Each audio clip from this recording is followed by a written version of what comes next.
The last time I saw my mother before that day, I was 19, sitting on the steps outside our rotting duplex with 2 garbage bags full of my clothes. She'd tossed them down from the second-floor window and shouted, "Your room's for your brother now. You're too old to be freeloading." No goodbye, no hug, not even a glance as I dragged those bags into the dark. That was 7 years ago. Now I was 26. I'd survived 4 jobs, 2 evictions, and 1 freezing winter in a car that didn't start half the time. But I'd built something, a little apartment, steady paychecks, friends who didn't treat me like I was born to be someone's disappointment. Please subscribe to our channel and tell us in comments from where are you watching this video. And still, I showed up on that Saturday, not because I owed her anything, but because I'd heard she was sick. Stage 2 breast cancer. My little cousin from Facebook messaged me. "Auntie Marla's going through chemo. I thought you should know." So I bought a used blazer, took a half day off work, and rode a Greyhound bus back to the city that made me feel small. I knocked on the same old door, the one with the peeling red paint and rusted numbers. A stranger opened it. My sister's fiancé, apparently. He looked me up and down like I'd brought lice with me. "Who are you?" "Delaney," I said. "Marla's daughter." He blinked. "Oh, you're that one." That one. He let me in without saying anything else. The inside hadn't changed. Same smoke-stained walls, same tacky plastic flowers in cracked vases. My sister Tasha stood by the window, dressed like a department store mannequin, fake smile glued on. "Well, look what the alley dragged in," she said, not even trying to sound happy. "Hi," I said. She didn't hug me, just called toward the hallway. "Mom, your project from the past is here." I heard her heels before I saw her, clacking slowly against the floor like a judge entering a courtroom. And then there she was. My mother. Shorter than I remembered, hair thinner, but eyes still sharp enough to cut a throat. She wore a champagne-colored dress with sequins that didn't match the occasion at all. She stopped 5 feet away from me. I opened my arms. Her face soured. She stepped back and snapped, "Don't wrinkle my dress with your poverty." My arms dropped. Tasha snorted. "Wow, you really thought this was gonna be a moment." I stood there, in my borrowed heels with a gift bag in my hand. Inside was a lavender scarf I saved up for. Her favorite color, still, after all these years. "I came because I heard you were sick," I said. Mom tilted her head. "So now you want credit for being decent? You didn't call. You didn't visit. You left. You kicked me out." "Oh, please," she hissed. "You always made everything harder. Always complaining. Always weak. I had 2 other kids to raise, not just a storm cloud dragging its sadness through the house." I looked at my sister. She was smirking. "You came here for what?" Mom asked. "Forgiveness? Closure? Go to church for that." I swallowed. My throat burned. "I just thought you might want to see me." She leaned in close, just enough that I could smell her expensive perfume and bitterness all at once. Then she whispered, "You're lucky we let you live here as long as we did. Trash gets taken out eventually." I didn't move. I didn't cry. I just put the scarf bag on the side table. "That's all," I said. "That's all I needed to hear."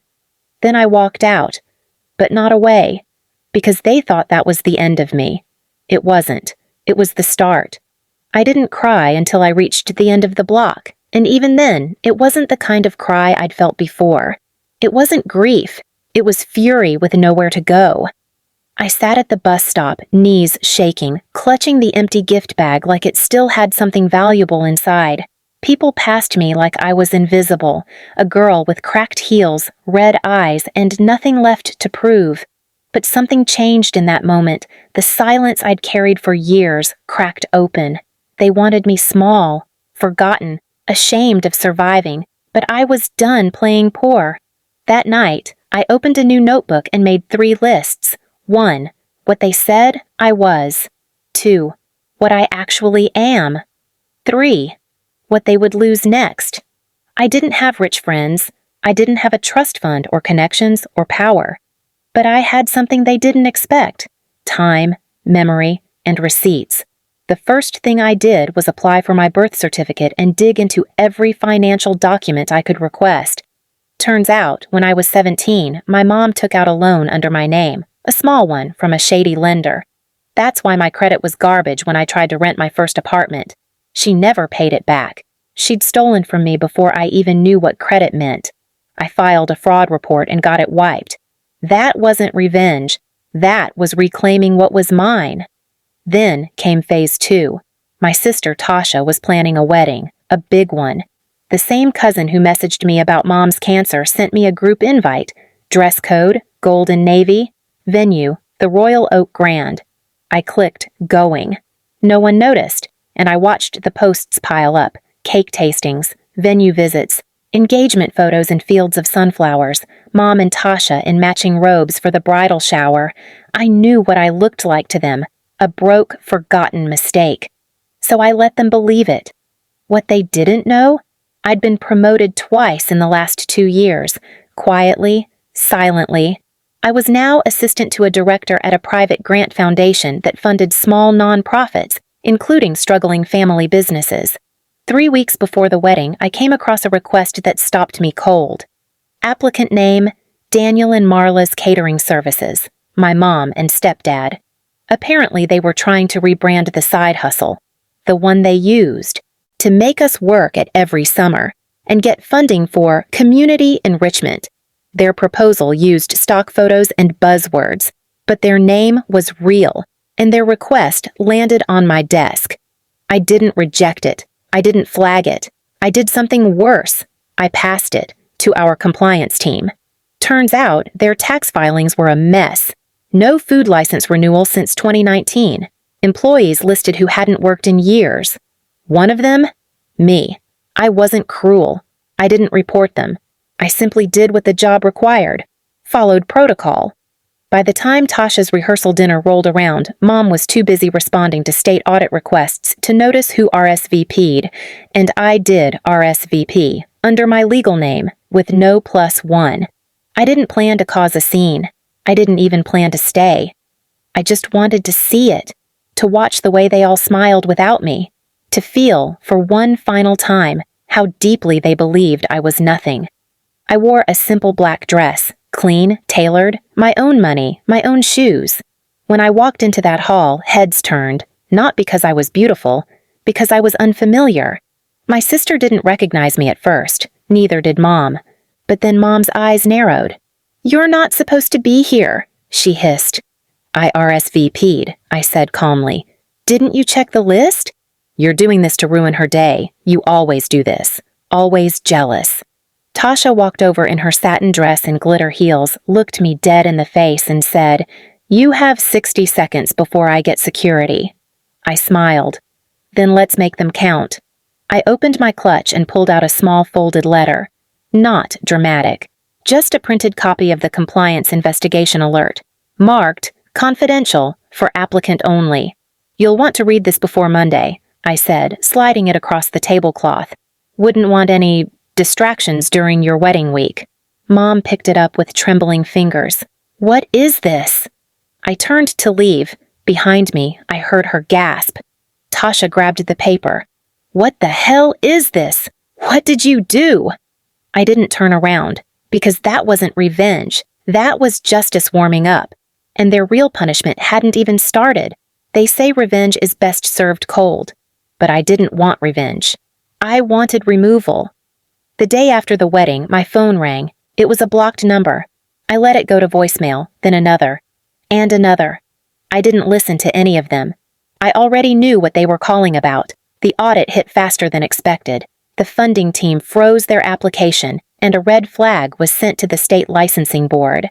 That led to a full inspection of their so-called family catering business.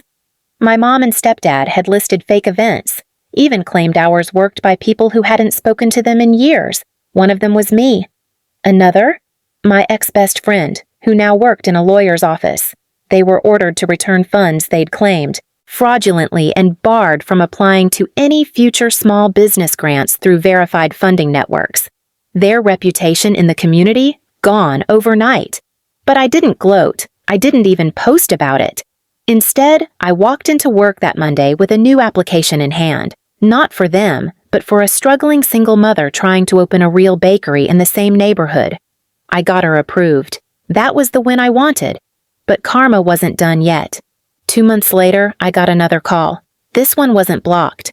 It was my dad, my real dad, the one who left when I was 9 and never called again.